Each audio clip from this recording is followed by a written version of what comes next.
welcome me back to the stage.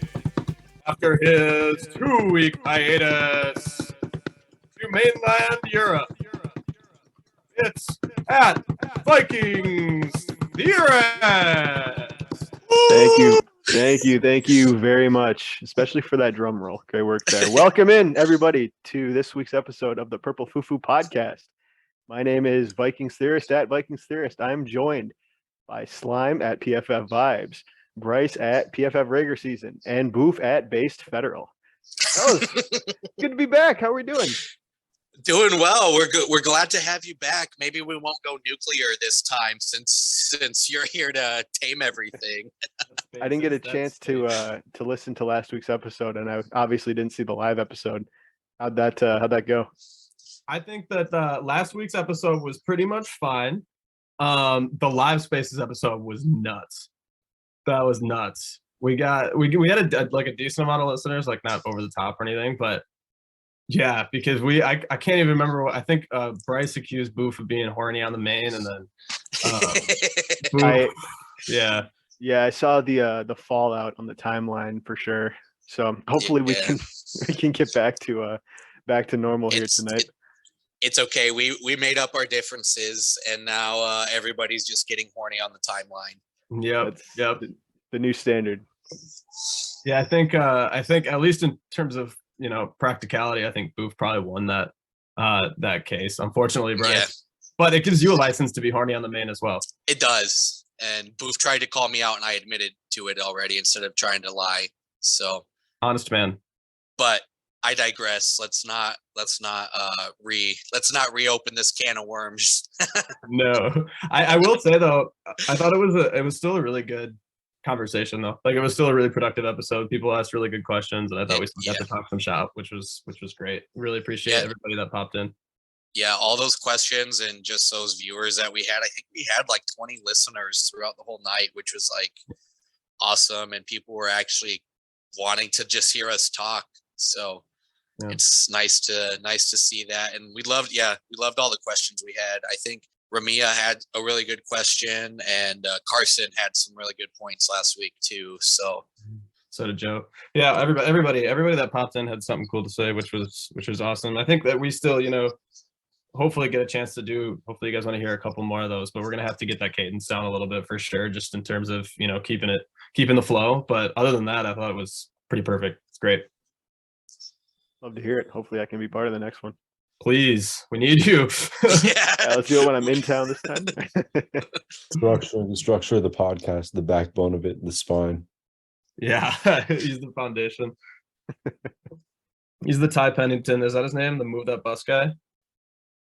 You're the one that says move that bus, and then all of a sudden we have a podcast. The home redesigner guy. Yeah, that guy. Yeah, I gotcha.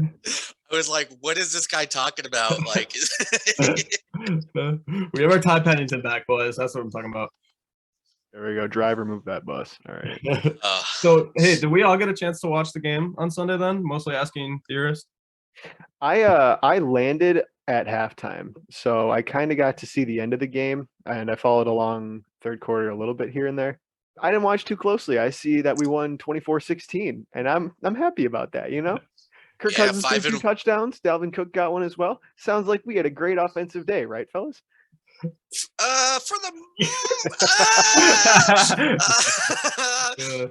a one complaint on my end.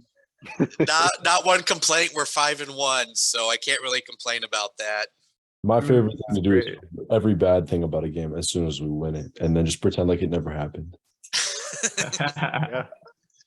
That's what I do. Like, it's so funny. A lot of teams, fans will cope with losses. I cope with wins.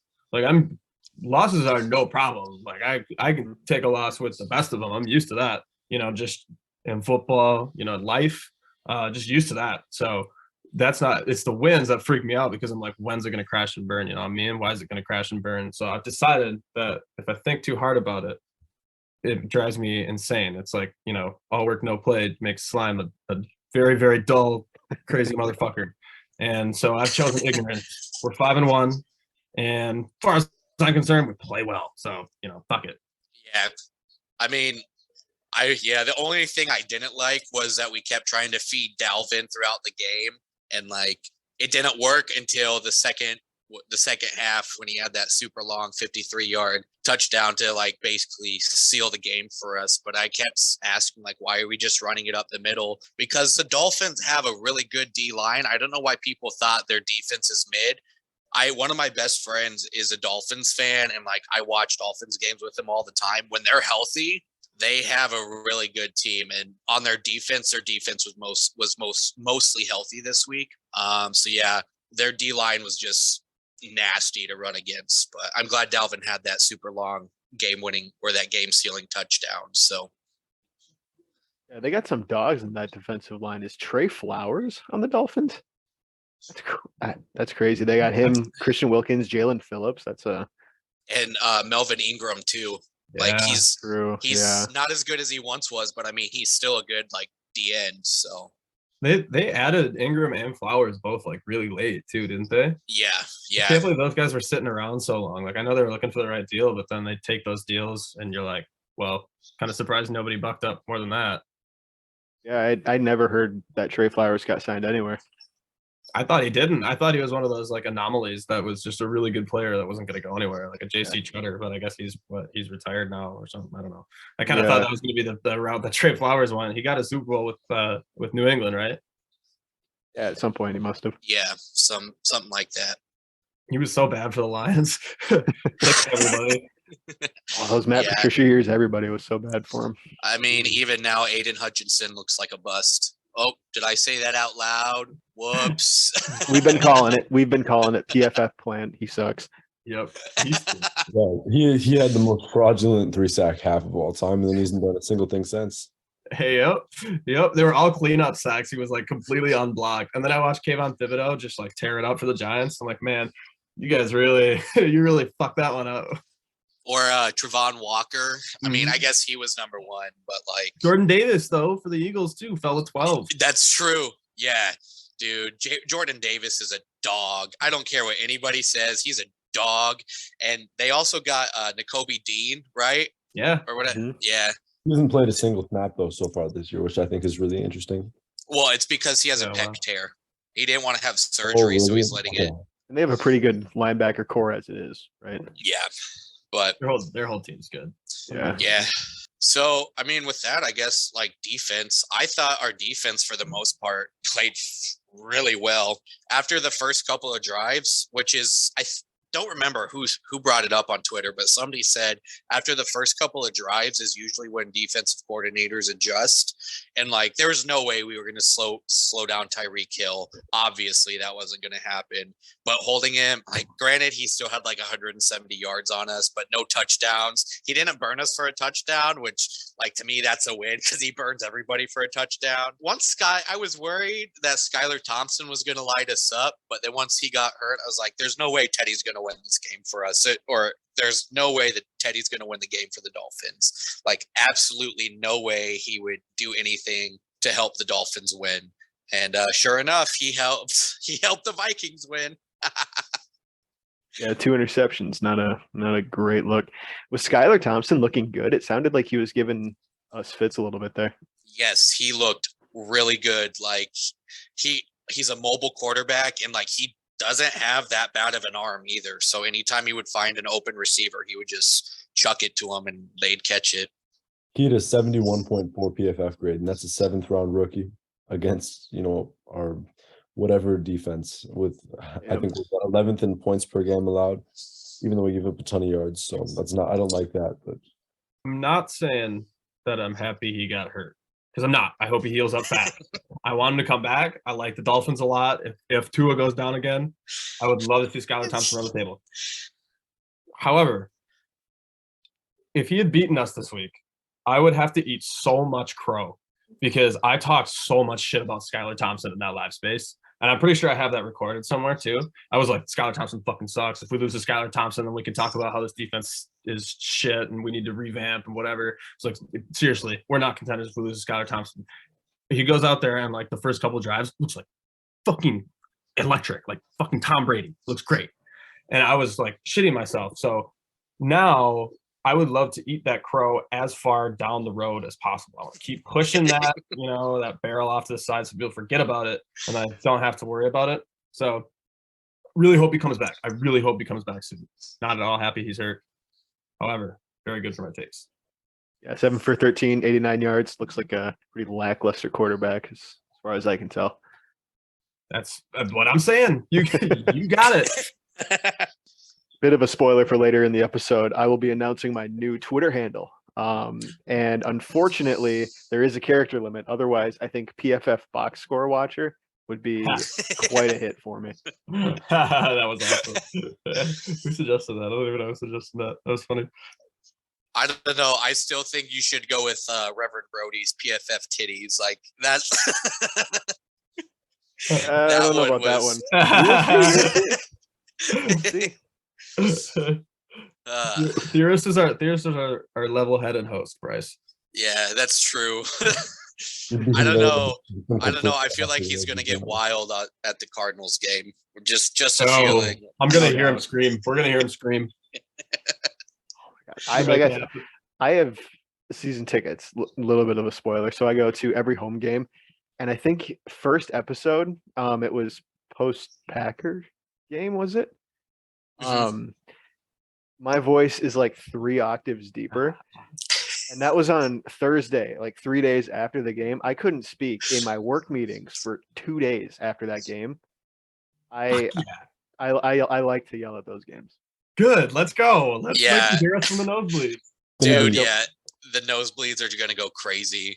It's going to be insane to like run into you guys in real life. Not like running. Like it'll be obviously very intentional. But just to like show up, and like the amount of time that I spent imagining you guys as whatever profile picture, how that goes. Like I'm gonna run into you and I'm gonna have no idea what to say. I'm totally gonna end up calling you like your username, or actually I don't know. It depends on who, because there's some people that I don't know by anything other than their username. So it's gonna be such an interesting process.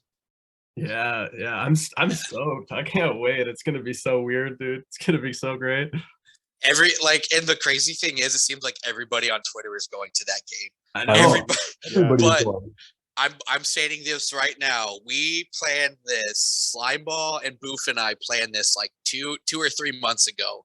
So get the ball rolling. Yeah, we got the ball rolling. So you're welcome, everybody.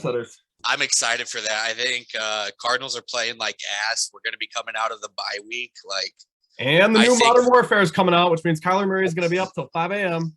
Oh my God, that's that weekend. You're right. I apologize in advance, by the way, at the game for my rampant paranoia in that large environment. I'm going to be sitting there and I'm going to be looking so uneasy. I want you to know that in advance. I'm going to be sitting there and I'm going to be like looking around. It's really funny for you guys. We'll take care of it. You don't have to worry about it, dude. I think we're all going to feel like that. There's like a block of fucking 12 of us or something sitting right in the same spot. It's going to be nuts. There's like 6 of us in our row, and then there's like 6 others in front of us. So it's gonna be wild. So yeah, if anybody is gonna go to that game and you want to meet up afterwards, just let us know and we'll see what we can do. My brain like legitimately does not know what to make of this team right now, in particular the defense, because they'll just have stretches where they look like just absolute dog shit, like the worst defense I've ever seen, like Nick Foles in the NFC Championship game shit. But then they'll have stretches like pretty much every second half of the year besides that Bears game, like where they're just lights out, getting turnovers to save games and shit. And so like at this point, I'm kind of just and I fully admit I have not been a good analyst of this team this year. I'm not an analyst. I don't claim to be. And that's why I am okay being emotional about them versus, objective. But I will fully admit I have not been a good analyst of this team, and that's because my brain just doesn't know what to make of them. Again, the offense is the same way. They look like fucking killers, stone cold snipers for, a quarter and a half and then completely go cold. So I'm just happy that we keep winning. That's what I keep looking at the scoreboard. And we're 5-1 right now. We can't even, break 500 for another 5 weeks on the other end. So I'm just going to soak it up while I can and talk shit until it runs out. Yeah, I'll go off of that. I think it was like episode 2, Slime. You were like convincing us of Donatel's like bend don't break defense, and like it is finally. Personally, I think that defense is finally starting to show up. That's just me personally. I know some people who listen to this will argue against that, but like, granted, we were going up like a third and fourth string O-line, but Zadarius Smith had like 3 sacks on the day. Like, we actually were blitzing, and I think Donatel was just like waiting for a game to scheme that. And I think this was the game that he finally said, let's bring some pressure. So I think we're going to start seeing some more pressure out of our D line.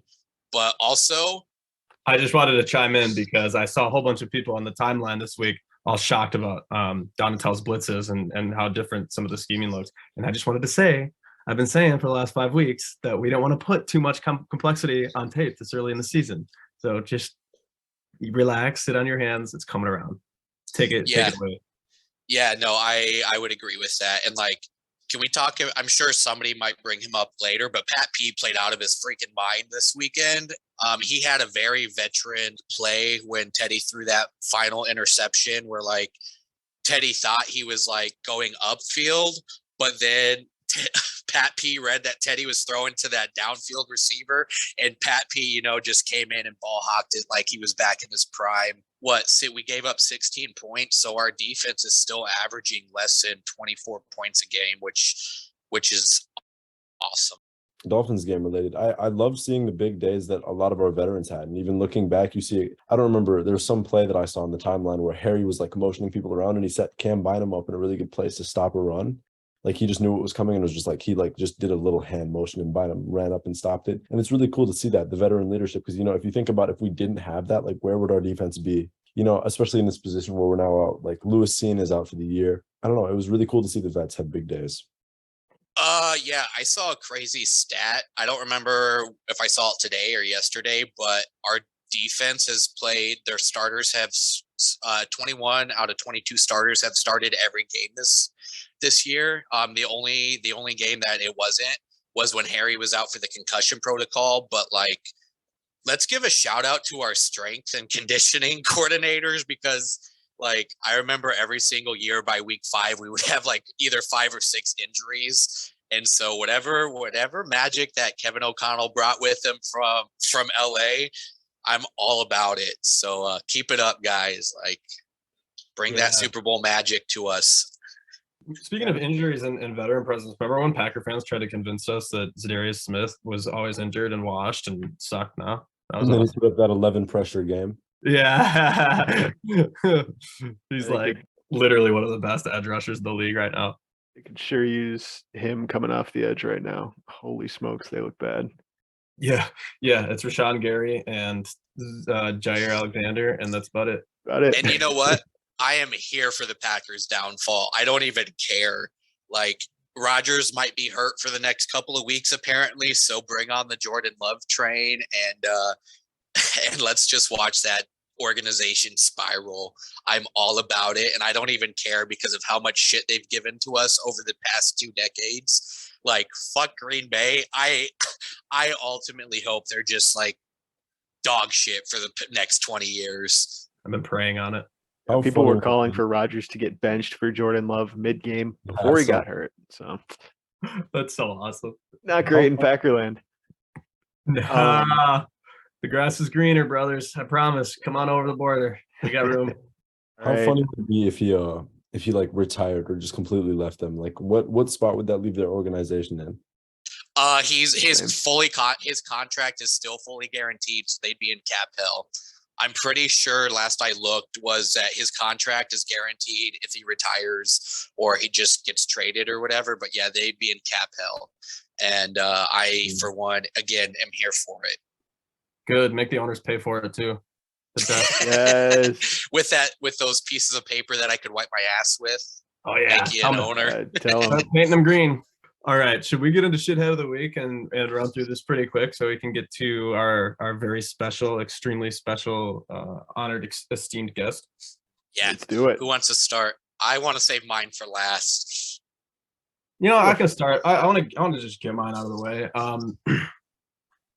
My shithead of the week is going to go to Josh Naylor. That's easy. Guardians, first baseman, fucking hit a home run in like the fucking 4th inning. while they were losing. They were still losing after the home run, and they big balled all the way around the bases. He called Garrett Cole, who's by the way like a borderline future Hall of Famer, his little fucking son. Just absolute clown behavior. You fucking lost the series. Get shit on Cleveland. I didn't want I wanted the Yankees to lose to anybody. I hate Cleveland. I hate Chicago White Sox. It doesn't matter. I would have preferred either of those teams to beat the Yankees until Josh Naylor did that stupid ass shit while they were losing the fucking game. It wasn't even a go ahead. You look like such a fucking idiot, especially now that you lost the series. It's so dumb. It's foolish. And just like those fucking jesters in the medieval ages, that got their heads cut off by the king, Naylor and the Guardians got their heads cut off by the King New York Yankees. And I'm just saying, go ahead, talk your shit. I love the energy in baseball. I'm usually not an old man about that. Like, I love bat flips. The Batista thing was fucking sick. Jawing the other team's dugout on the way down to first base. Awesome. Fair game. Go for it. You do that shit all the way around the bases. I'm just saying, like, unwritten rules, whatever. Give me that fucking bullshit. Call me a retirement home patient, whatever. Your next guy's getting thrown at. Like, that's it. Sorry. That's how it's going to be. Like, you want to big ball me and call me your little fucking son all the way around down to first? Fine. Go for it. I'll strike you out next time. I'll pump my fist. I'll throw my glove at you, but we're not having that all the way around the bases. Somebody's getting plunked. I'm a little more lax than you. You can do whatever you want. You can like carry the bat with you. You can like take your shoes off and run around the bases. You can like helicopters all around. Do whatever you want, but you cannot lose, especially if you're in the playoffs. Right? That's the deal breaker there. Right. That's what you absolutely cannot lose. Sorry. Go ahead, Boof.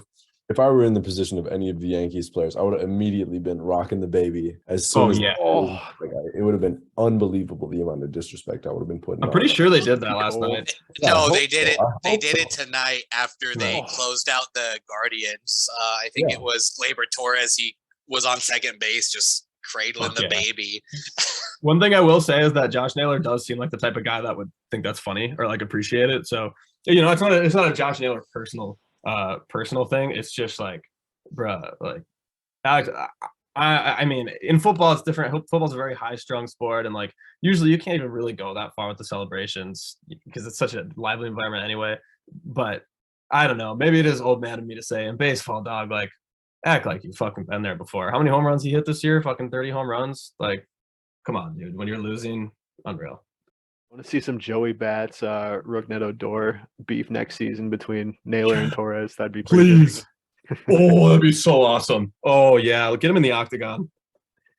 All right, so my shithead of the week. He really came out of nowhere, but he dropped a banger this morning. His name is Connor Orr. He is a staff writer for Sports Illustrated, and I guess he writes the power rankings. I hadn't heard of him before today, but he dropped this gem. Let me just read it for you. Minnesota Vikings, 4th on the power rankings. This is mostly just in an effort to pacify their fan base, which has been subtweeting me since July for picking them to finish with a mediocre record and rolling their eyes when I say the Packers are better. So enjoy your moment in the sun. Number 4 in the power rankings this week. A complete and total kiss of death. Just ask the Cardinals fans from 2021. A fan base that aggravated me so much that I invited one of their fans to write the lead of my power rankings. I may not have the power to accurately predict things, but boy, can I mush a team when I want to. And his tweet, or he tweeted that and also said, Vikings fans, enjoy your, quote, proper placement on the power rankings this week. It is now a complete and total kiss of death you didn't know you were asking for. What? Man, you're writing power rankings. What are you talking about? What is this? That's kind of fucking hilarious, though, a little bit. If it's total satire, I redact this. A+, but it doesn't seem like that. These staff writers all strike me as guys with no sense of humor. Yeah. This dude went full fucking like taxi driver fucking on his drive, Joker shit on his job. Holy shit. That's so funny. Dude, I just like, why even put that in there? The Vikings are in the top 5 in several power rankings, and we're actually like getting praised. And then you do that bullshit, like, oh, this is just so you guys can shut up. Like, fuck you, man. Who is subtweeting you? Like, what? Show me the tweets. I want to see the receipts. I guess the silver lining is that he got ratioed into oblivion by all of you on Vikings Twitter. So he can fantastic job. I feel like, you know what, I want to be given Like not like I want to see some respect for a 5-1 team. I don't want us to be ranked behind these, 500-ish teams. That seems stupid to me. Like I understand that, oh yes, record may not entirely reflect, like we could be completely fraudulent. We don't know that yet. And it could really, like let's let the rest of the season play out. But like at this point in the season where we're 5-1, we're the second seed in the NFC, our only loss is to an undefeated team. I feel like we've earned some respect here. Yeah, somebody brought it up on Twitter. I can't remember who it was, but somebody was like, "You don't just fall into being 5-1 in the NFL. Like you're obviously doing something." Like I'll give props to the Giants because I don't think anybody saw the Giants starting 5-1, but like their defense is playing out of their mind personally, and like Danny Dimes is like doing what he's got to do to win the games. So yeah, I think stumbling into 5-1, if you want to call it fraudulent, you want to call it luck, whatever, at least give the 5-1 teams praise. Like, I don't know. I'm going to give praise to the New York Jets too, because I don't think anybody saw them going into Lambeau and fucking putting the hammer down on the Packers by 17 points in Lambeau. And that's sure enough what they did. So and I'm going to bring this up too. Somebody tweeted that Zach Wilson is what Bears fans thought Justin Fields would be. And I absolutely love that because it's so true. It is so true that they could have had Zach Wilson, but they chose Bustin Fields. So we'll see. But yeah, I don't even know who Connor Orr is. So fuck that guy. Yeah, forget about him. Boof, who you got? Yeah, power rankings guy. Power rankings guy's the worst. Just in general, power rankings guys. Generational. Yeah, I don't know. I don't like any. I don't know. I'm a huge fan of my own opinions, and I don't like other people. So that's all I have to say about the power rankings. Not mine. I think power rankings are just so fucking useless too. Like it's stupid. It's really stupid. It's just filler between the games. That's all it is. It's a lot of fun to be offended, but at the same time, if you do power rankings and you're throwing out the most ridiculous things ever, you deserve the hate. Shelled. Yeah. Like what fucking Florio, who had the Packers above us like every week except for this week. Like, bro, as a Vikings fan, how are you going to put a shitty Packers fan who have not been the Packers that the NFL is used to over at the time a 4-1 Vikings team? Like, whatever, man. I don't like power rankings, but like you said, Slime, give us some respect since we're 5-1. Like, put some respect on our name. So I'm gonna be completely honest. This my shithead of the week didn't pop up until about, actually I gotta timestamp this because I'm gonna nail it. My shithead of the week didn't pop up until it was at 8:28 p.m. tonight. And mine is just for this reason alone, because I know how miserable Vikings Twitter would be if this were to happen. So my lovely co-host theorist quote tweeted the Daily Norseman saying, back in March, half of the Vikings, this is the Daily Norseman's tweet. Let me preface that. Back in March, half of Vikings Twitter would have absolutely traded Kirk Cousins for Russell Wilson. I'm not going to read the rest of it because it doesn't matter. Then my lovely co-host over here said, quoted saying, still would imagine the content. And I don't think I could handle any of the Russell Wilson content from the Vikings. Like, I would blow my brains out if we had to deal with any of the shit the Broncos are dealing with right now. So, theorist, I love you, but you're my shithead of the week for wishing that upon us. Can I ask you a question real quick, theorist? Yeah. Have you watched any Broncos games this year? I've seen the Twitter content. That's it just looks so. It looks. I wouldn't say it looks like fun, but it looks like great content. It is great content. I'll give you that. Luckily, I feel like Kirk is making up for it a little bit with all the chain nonsense right now. Yeah, hopefully he's on a great grill too. But big Kirko making some appearances. Yo, Big Kirko. He's on a great trajectory. By the end of the year, I might have to delete that tweet, but He's got to start playing a little better first. I'll give you some credit. Yeah, no, I honestly didn't have a shithead of the week lined up until that popped up. But awesome.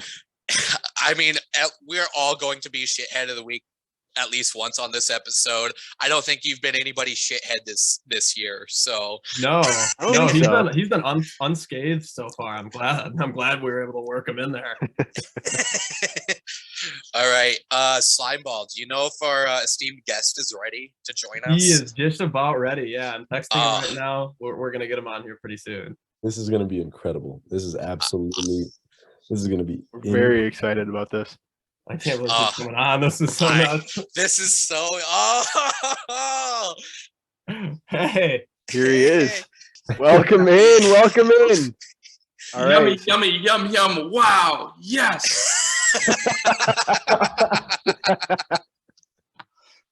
All right. Everybody listening to Vikings Twitter, please welcome in our first guest of the show, Forester93. Welcome in. Hey guys. yes, we're so happy to have you on. I am happy to be here. Oh, Forrester, it's so nice to actually see your face in person. Like, even though it's over the camera, it's not just those fish holding pictures anymore. Yeah. The fish make it a lot better. Usually glasses. I'm usually really drunk or stoned, so this is not a good look for me. No, don't do that to yourself. Usually, I was looking more at your face than I was at the fish, only because I've been for the last 3 years trying to put a face to the Gary Kubiak, which you still haven't changed. I love that. Yeah, I like to maintain the mystique there. People tell me to change it, but like Gary's a legend, so I'm never going to change it. Because if you change it to somebody else, then he's a shithead. Then you got to find an answer for him all the time. I only have to talk to Mo about Gary. Yeah, Gary is dead and gone out of my mind. Well, hey, what was this? Clint, right? Clint Kubiak was this kid. He's the passing game coordinator in Denver now. Yeah. I wonder why they're The so. fun thing is too is if they fired Nathaniel Hackett, it would go to him. Like he'd be their offensive coordinator. Please, I need them to fire Hackett so fast. That'd be awesome. ASAP pronto. So happier of the Clint Kubiak Denver offense. Sheesh. They just have to bring in DeFlippo, and then they got a squad ready to go. And then they can trade for Kirk. Mm-hmm. George Payton master plan. So, Forrester, we just got done discussing the Dolphins game. What did you take away from that? Anything? Did you take away anything from that game? Anything you liked? Anything you didn't like? The Vikings are 5-1, so that's cool. Won, so that's great. The defense was good, who I was shitting on for like a whole week, and they were good. I got to hand it to Slimeball there. The thing, yeah, I haven't really been right about the defense that much this year. It's been like a lot of copium coming from my end. So that was very vindicating. That was huge. And Teddy Bridgewater, I'm so glad he's a forever Viking. Amir Smith-Marset too, because he saved my ass. The thing that bothers me is that it's another game. Oh, you can see actually my wife's name on the Zoom thing there. It's another game where you like aren't compelled to watch the highlights afterwards. Like they won, and I don't want to watch it again. And it's been like almost every game other than the first one.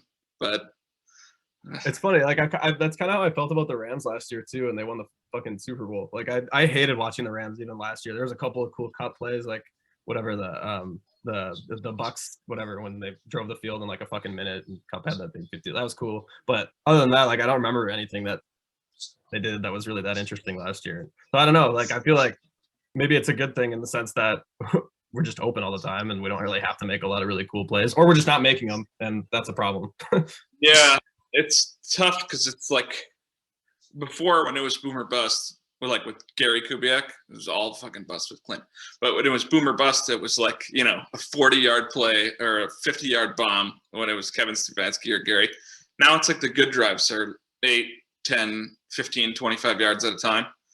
And then when they're bad, nothing happens at all. So it's almost like it's got to be all open and perfect to move like this.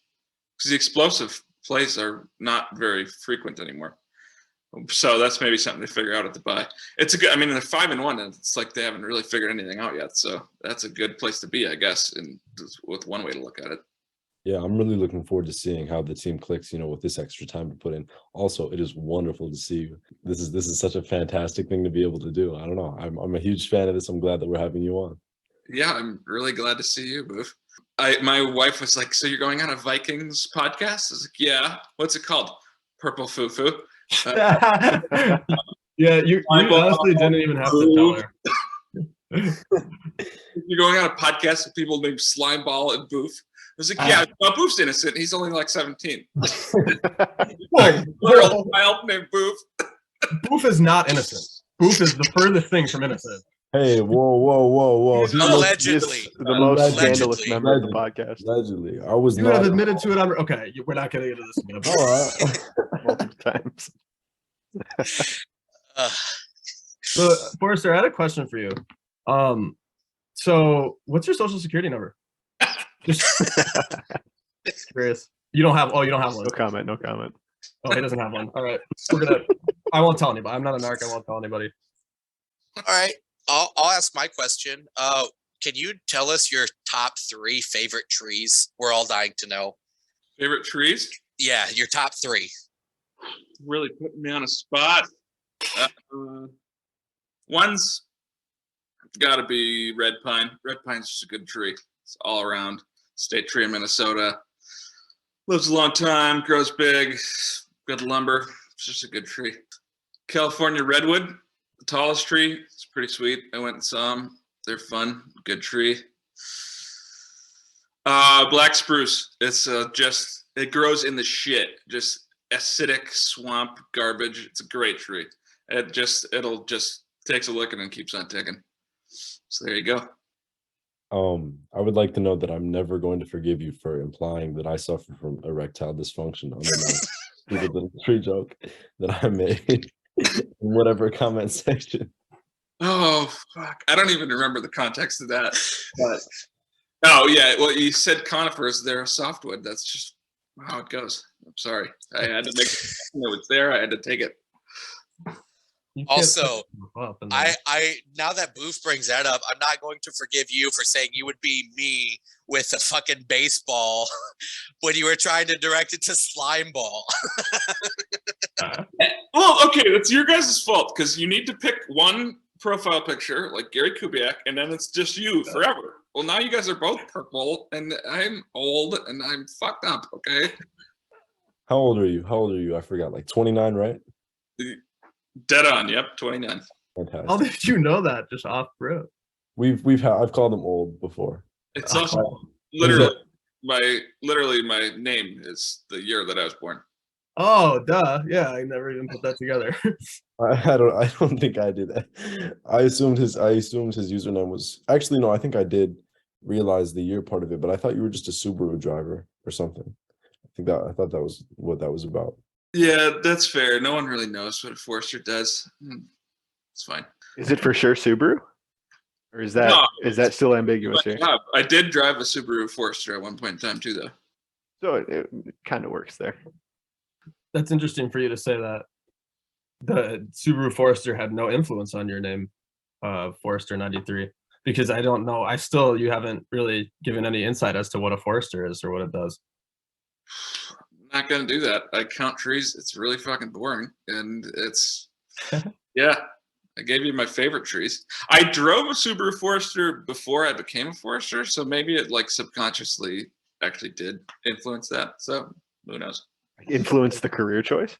What car do you drive now? I drive. Don't answer that. Don't answer that. That's It's strictly advised against answering that. Yeah. Yeah. So I was watching the Dolphins game on Sunday. I was over in my cabin doing some log splitting, Mr. Forester, and my parents were up there with me. And my mom comes over. I like took a break from log splitting to watch the game. And my mom comes over and she's like, "Oh, like how's the game going? How's the log splitting going? Whatever." And I was just thinking, I was like, and I happened to be like on my phone reading a Forester tweet when my mom walked up, and I was like, I wonder what Forester's mom's maiden name is. Like just. Oh shit! Oh my god! Do you want to know my first pet's name? Please! Oh my god! Yeah, I was curious about that too because I just got a cat. The street that I grew up on, would that be good content for the pod? Yeah. No, we're all about. You can honestly too. You can just DM it to me if you want. Like you don't even have to say it on air.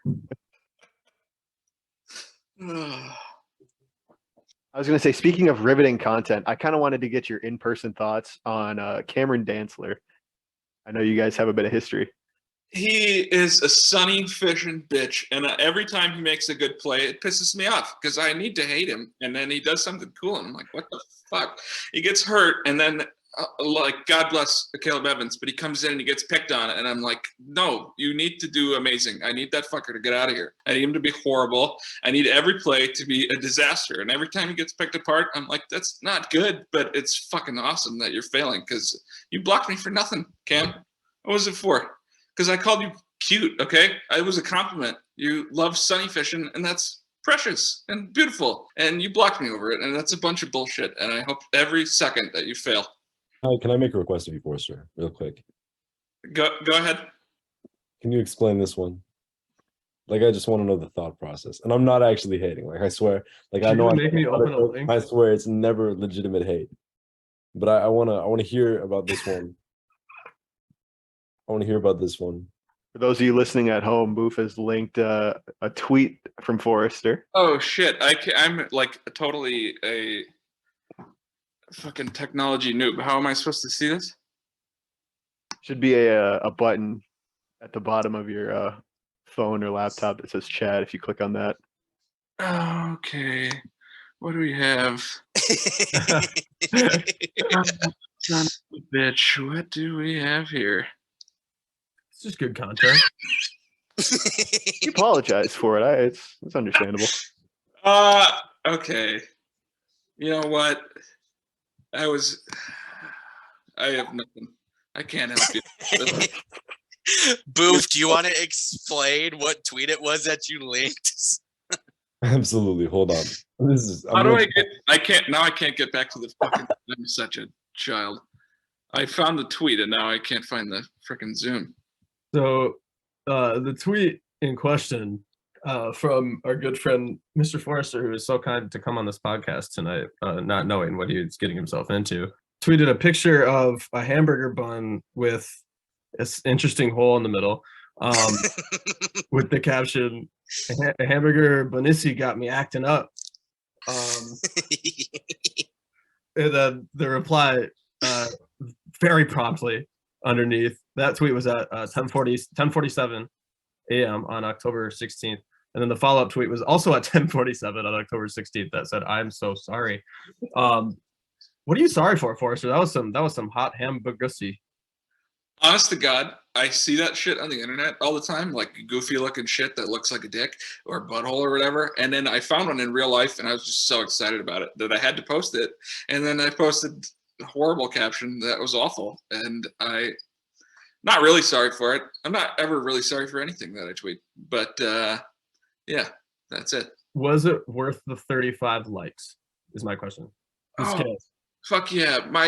The best tweets that I have get like 8 to 10 likes, and I'll just do some shitty schlock that gets 1,200 likes, and I hate it. I keep refreshing it, and it's like, a bunch of new people like your tweet. And I'm like, no, the stupid, really dumb shit that 4 people understood earlier today was like the peak of my brain. That stuff's I don't know, man. I think you and Moses have the best like tweets to quote. As much as you say you hate those robots that pop up under your tweets for those, like there's so many classic Forester tweets that will always live in infamy.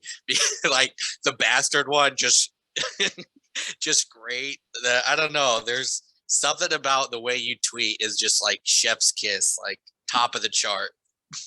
I really appreciate that, but I don't even know if I can be in the same sentence as Moses with some of those.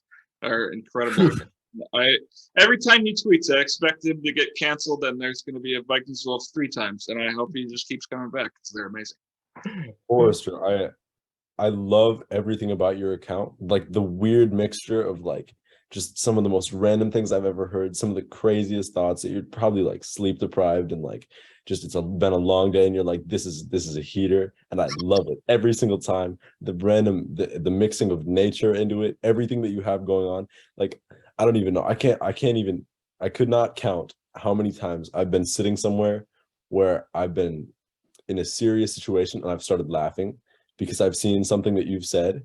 Like earlier today, me and my buddy, we were driving around and we ended up having to pick up his mom. And so we go and we pick her up and we drop her off to get coffee. And she's like, okay, I'm going to be back in like 2 minutes.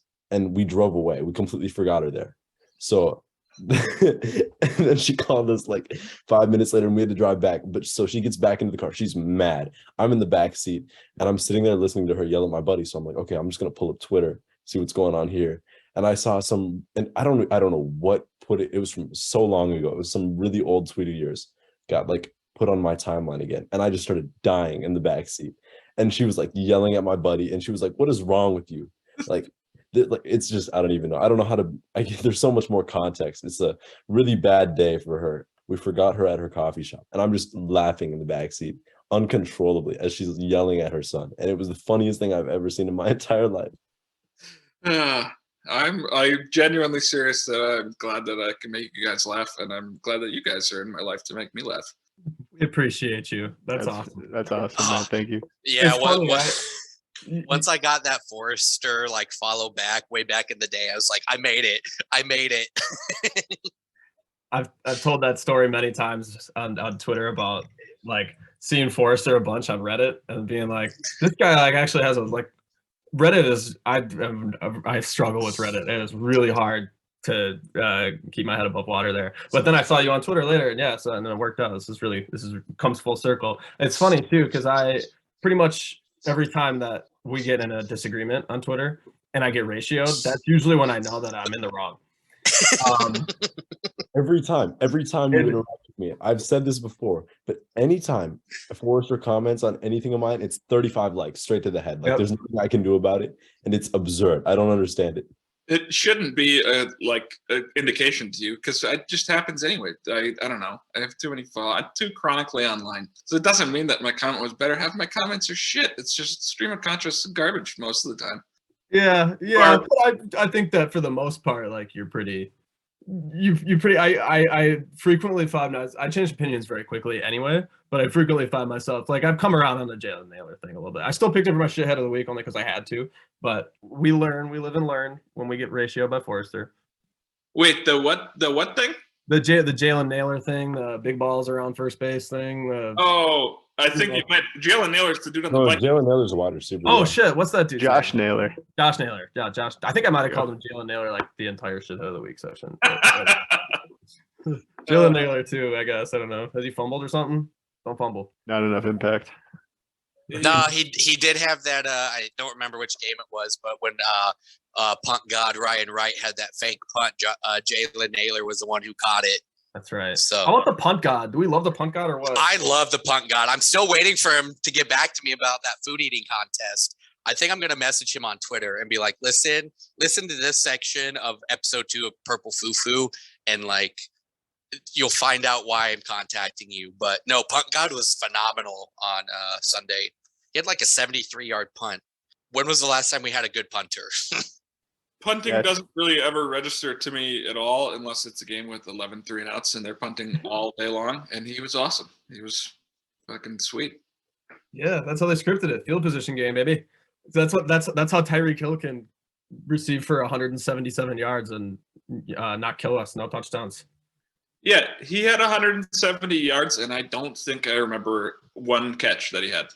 Nope. It was the weirdest shit ever. It was literally the weirdest 177 yards ever. And it was kind of the same at Jefferson. What did Jefferson finish with? Like 107? He finished with over 100. It did not feel like it. I know he had that big like 40-yard play or whatever that was like a flat and nobody was there. But yeah, Jefferson I feel like does that a lot too, where you just check the stat line and he's fucking 10 catches for 150. Because he'll have nothing until like halfway through the fourth, and then he'll catch like 9 straight passes. And Jefferson's got 100 yards again. Okay. Yep. All right, do we want to get your thoughts on the there is no game coming up. I forgot. We gotta wait for who is it? Commanders? Yeah. You got I think it's Commanders, and then after that I think it's the Bills. First one is the Cardinals. Oh, you're right. We're going to that game. Oh yeah, that's right. Are you going to be at that game by any chance? I'm not going to be in person at any games this year. I do not think. Yeah, long drive. It's going to be my first game, actually. Cardinals game. Really? Yeah. Welcome to the bank. My God. Yeah. Well, So how do you? I feel like pretty solid about this Cardinals game, particularly because the new Call of Duty game comes out the weekend before, and so I figure that Kyler will pull an all-nighter, and I am with them being out Marquise Brown in particular, feeling pretty good. I fundamentally never feel good about any Vikings game.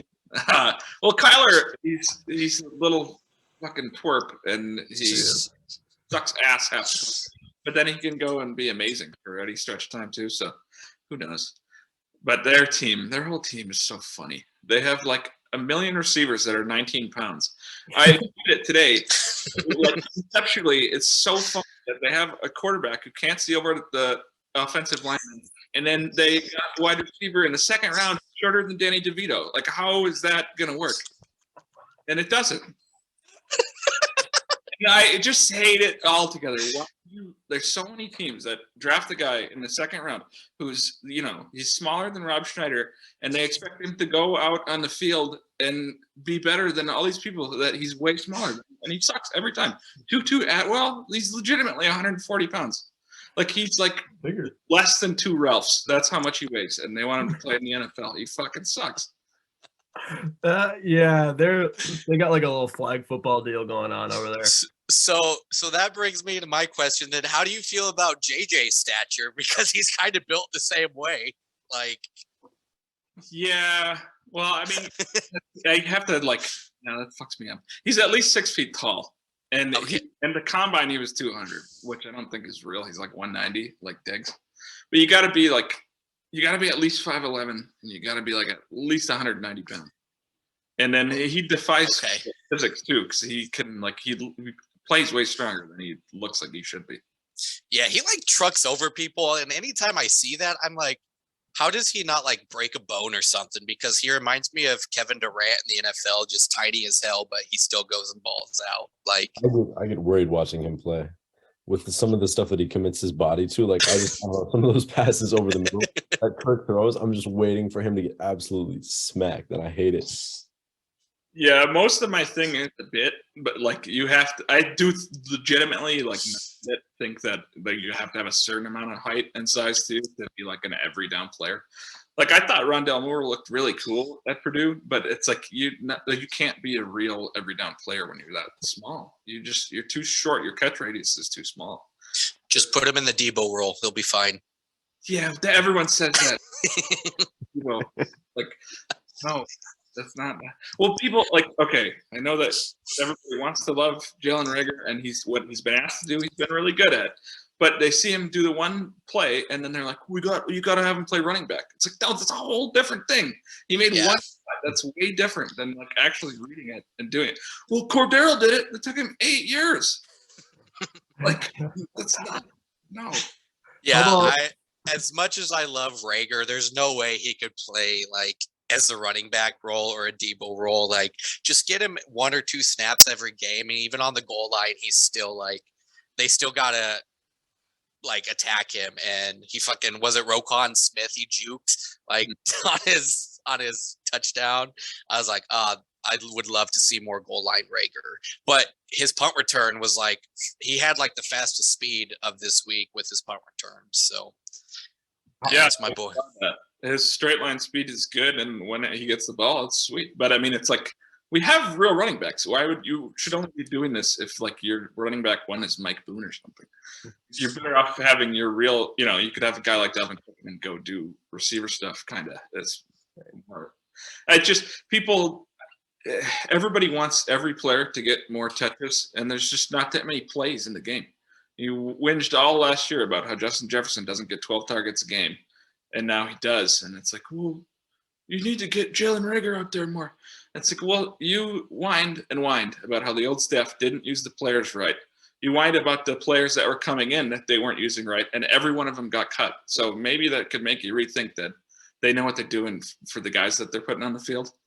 And for the 1 or 2 snaps that he gets out there a game are great. So, that's good. But he can't run routes downfield yet. You're going to take a real receiver off the field to put him out there? Right.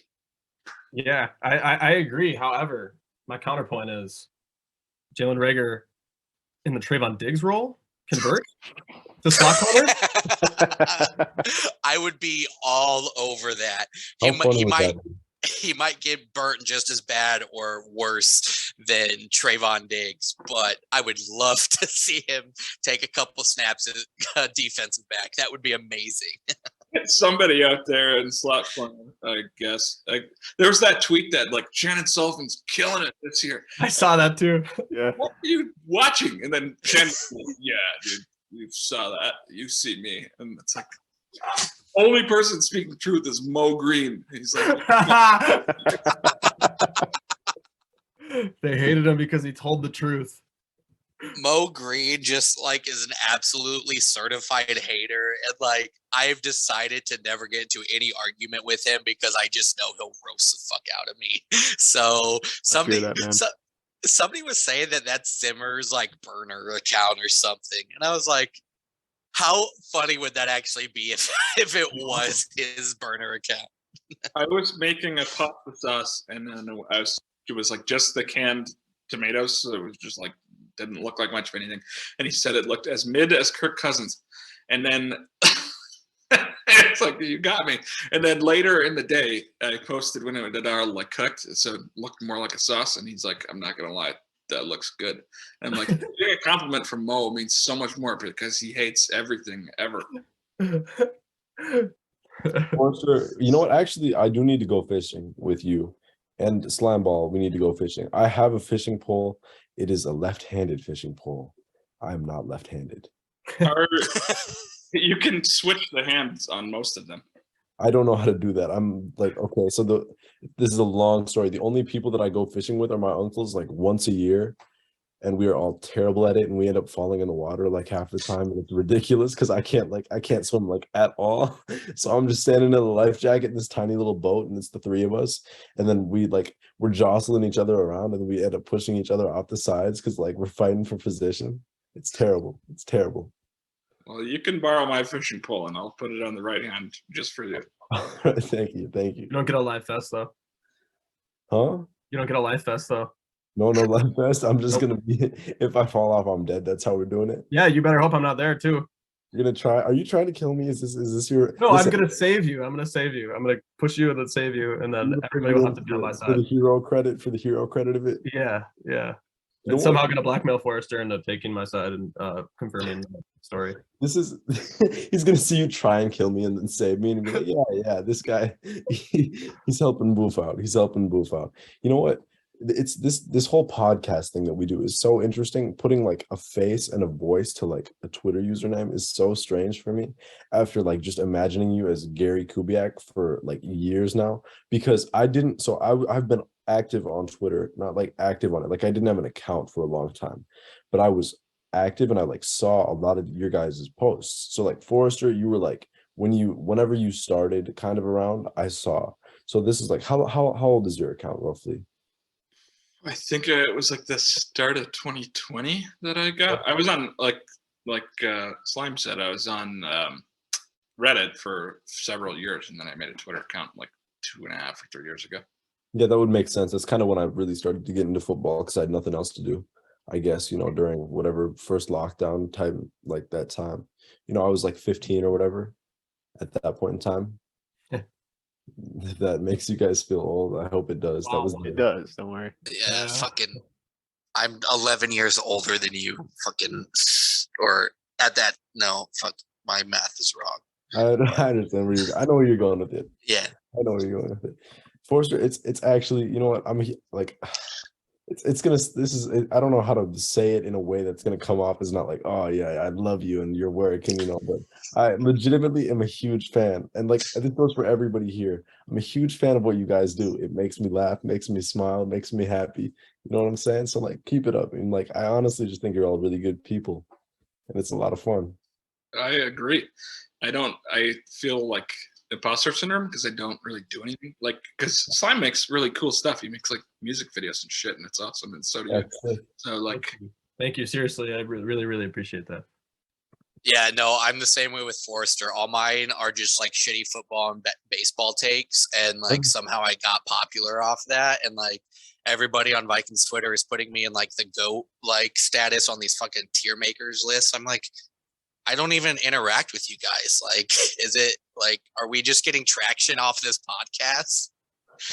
I show up and I say stuff, and that's my gig, and then I go do some other stuff, and then I come back and I'm like, oh yeah, that's cool. Interactions.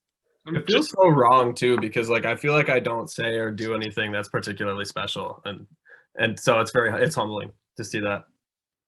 I'm just a degenerate who's like online too much, so I comment a lot. So that's how I keep following. That's cool. And then our boy Theorist just like is a silent observer, just sits back and watch all the shit happen. It's so entertaining. I will say I go through these moods of like every few months, like, God, I just got to delete Twitter and never come back. But especially the four of you on this call, but a lot of people on Vikings Twitter are always there to convince me to not do that, because God, it's just so entertaining. We're glad you don't. You're like you're very very nuanced a lot of the time too. I feel like a lot of people miss that just because most of your tweets are like responses. I should not be nuanced on Twitter. That's a terrible use of the platform. I don't know. Sometimes you have some banger tweets, just like there's just if I'd have to go look through your phone, or my phone, but like there are some tweets where I'm just like, this is gonna pop off for Theorists. Like everybody in this call has had a tweet pop off more than once. So I don't know how long you had your banner pick. I had it for a lot longer before, or I had it for a long time before you saw it. I don't even know what prompted it, but I like completely forgot about it. And I was driving once and I saw your notification come up. Like, I just noticed your banner. I was like, wait, what the fuck? What is my banner? And then I remembered it's like, oh, it's been there a while. What is it? I don't even know. I know it's a Forester tweet, but I don't remember what tweet it is. It says, "All right, more soup for me, bitch." Fuck yeah! Oh yeah, that's an all timer. That's a very old one. Like such a narcissist. Every time I laugh, it does make it a quote, but the format of it is so funny. Like the black and white photo, it's like a historical figure. It makes me laugh, and I know that I'm a total egomaniac for it, but it's funny. As long as you laugh at other ones, you're laughing at Viking Wolf, you're good. You just think it's funny. Yeah. I've got a question. This goes for everybody. How strange is this like kind of what we have right now here with the association of like usernames and profile pictures? Like how weird is it to come on here and then like see each other? Like Forester, for you, I guess, because you haven't, I don't know, we've all like we've done this a few times now. But what's the strangest thing about it for you? Like for you, just explain that process for you. I think that I knew all of your faces other than Theorist. It's the Zoom thing where like you guys' actual names pop up that I won't share.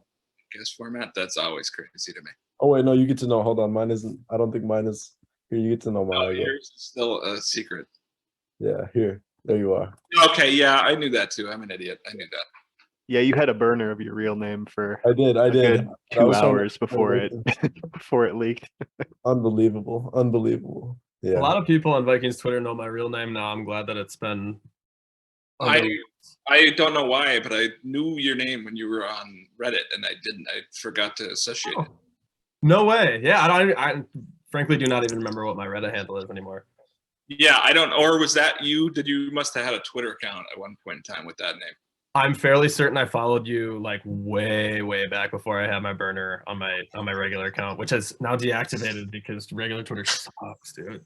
Yeah, so that's who you are, and I didn't ever connect those two together. I'm gonna I've obviously have seen plenty of pictures of Forester, but like you, for me living in Iowa, obviously like I don't hear the Minnesota accent all the time. But your voice, anytime I'm gonna read your tweet now, I'm just gonna read it in your Minnesota accent that I hear from you.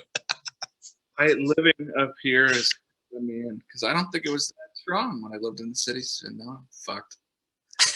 Definitely is stronger the further north you get. Yeah, and I've only lived here for like 6 years, so it's gonna just get more and more strong. I should just. It's gonna build it'll build your character for future podcasts, hopefully. I find my Minnesota accent is heaviest when I'm stoned, which is weird. Because my voice like goes down an octave, and then I just like default to shit I've heard my grandparents say, and then yeah. So I don't know. I'm slow sometimes when I'm high, and it's an interesting Yeah. So I had one more question for Forester. At least one more. I have many questions for Forester, but this one particular. So one of my high school football coaches, he's also my I think he was like a fucking math teacher or something too. But he was a high school football coach named Marcus Phins. I think he might have played in the league for a couple of years. I don't know. Coached at the Hawkeyes for a little while. He left the school, coached the Hawkeyes for a little while, and now he's coaching for the Arizona Cardinals. And so my first question was, are you familiar with Marcus Phins, having been around the cities? And also, it's actually a two-part question. I was thinking, do you have any like interesting old high school teachers that you might have a last name for? Just curious what like your teachers' names were. Are you doing this again? Is this still the bet? Yeah. You don't have to answer that Marcus Phins question. I don't care. I don't even think he coaches the Cardinals. Totally not related. But my first dog's name was Comet. So that was just a story I thought I'd tell you. Can you say that again one more time? I didn't hear that. Comet? Was it? Awesome. Great. That's perfect. Well, that wraps up the interview on my end. Like, I think I asked all the questions I need. I'm not gonna steal your identity, Forester. I'm just joshing. I mean, no. Look at him. Is that the kind of man who would not steal your identity? Like, he's in full identity stealing mode right now. He looks. Online, like global cybersecurity trainings, and he looked at the example that they use of a hacker who's hacking into your. It's almost a stock image of Hacker Man. He is Hacker Man. Hey, and I just want you guys to know that since you are three of the only people on Vikings Twitter that know my name, I was lying earlier about a whole bunch of people knowing it, but I will have to kill you if it comes out. I just wanted you guys to know. Yeah, understandable. So my entire deal with it has been, as long as I'm like for a variety of reasons, but like being a minor, you know, like I try and like keep my identity somewhat under wraps. I'm not like freaked out about it, you know, but like I don't know, like I feel like it's weird. It's weird to be under my parents', you know, control and sphere, and then have this like absolutely unhinged Twitter persona, and then to attach that to my actual name is insane. And I'm sure there are people that know me in real life that like know my Twitter and like they follow our podcast and they hear all these things. So they hear all these accusations that Bryce is making against me every goddamn day of my life. So there's a lot of people are well privy to a lot of this, but you know, I don't know. We'll see. Once I turn 18, go head out to college, you'll be seeing all sorts of deranged content, all of the strange activities that I'm up to. Unless I don't think I have any other questions for Mr. Forester. Do you guys have any other questions? How's life? How are you? Okay, so I thought that I was gonna be able to provide a shithead of the week. So yes. Oh, Yes. yeah. We would love that. you don't have to do your whole thing. I'll listen to your show, but just tell me who all yours were so I don't do a repeat. Mine was Naylor or whatever the fuck his name is. Power rankings people for me. Yeah, Connor Orr specifically. Theorist was my shithead of the week. Okay. My shithead of the week is Mike Gesicki for that fucking. Yep. People get mad at opponents doing the gritty, which I think is dumb because it's like a global dance now. Everybody gets to do the gritty, and doing the opponent's dance is funny. You make fun of him. It's awesome. But that was the worst thing I've ever seen. And it's the second time he's done it, and you're a professional athlete. How do you look like that much of a fucking globe dancing? I have a lot to say on that one. Well, not a lot, but my two biggest points are that one, he had multiple weeks to work on it and it got worse. And two, yeah, I think he did it while they were losing, and he did it for like fucking all the way down the sideline. I was like, you have your fun, like go ahead and do your shitty gritty. Like that doesn't even really bother me, but all the way down the sideline, I don't need to watch that, man. Like it's burning my eyes. He's got to have been gassed at that point. You still have to play more, and you look like a fucking idiot. And like Jamar Chase himself is like, dude, that was fucking shit. That was so bad. To the point that it's like not even endearing anymore. When Kirk does it, it's the right amount of bad. That's like, yeah. So going off of that, if you guys thought Mike's gritty was bad, I'm so happy Jalen Reagor did not score, because I would have looked just like Mike Gesicki grittying. And I kid you not, it would have been awful. So shout out to my boy Reagor for not scoring last week. I will never say that again. I'm not worried. We'll get a gritty out of you yet.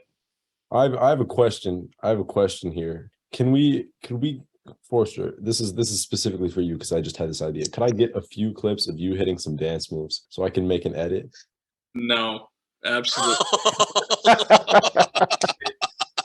I have to be so drunk, and I need to specifically be at a wedding, and it needs to specifically be Michael Jackson. And I'm so drunk, I don't even know his name right. Because I was at my friend's wedding, and I said, Gina, that's my wife. Yeah, it's Michael Jordan. Gina, Michael Jordan. And then I did the MC Hammer dance where he shuffles his feet, which isn't Michael Jackson at all. And that's like the only dance move I have. Listen, I need to see you. Listen, I would love to get a clip of you hitting like the sprinkler, like the quintessential dad dances. Like I want this so I can make like a crazy edit just for you to have, and like for everybody to have. Did you say just for him to have? That is a lie. Not just for him to have. Obviously, I'm going to be using this as well. But if we have like a clip of him going like this, like doing the gritty, like doing the lawnmower, you know what I'm talking about? Could you imagine how fun that would be? Just an edit of that. My wife just popped out to tell me that she's going to ask for a divorce if I do this publicly.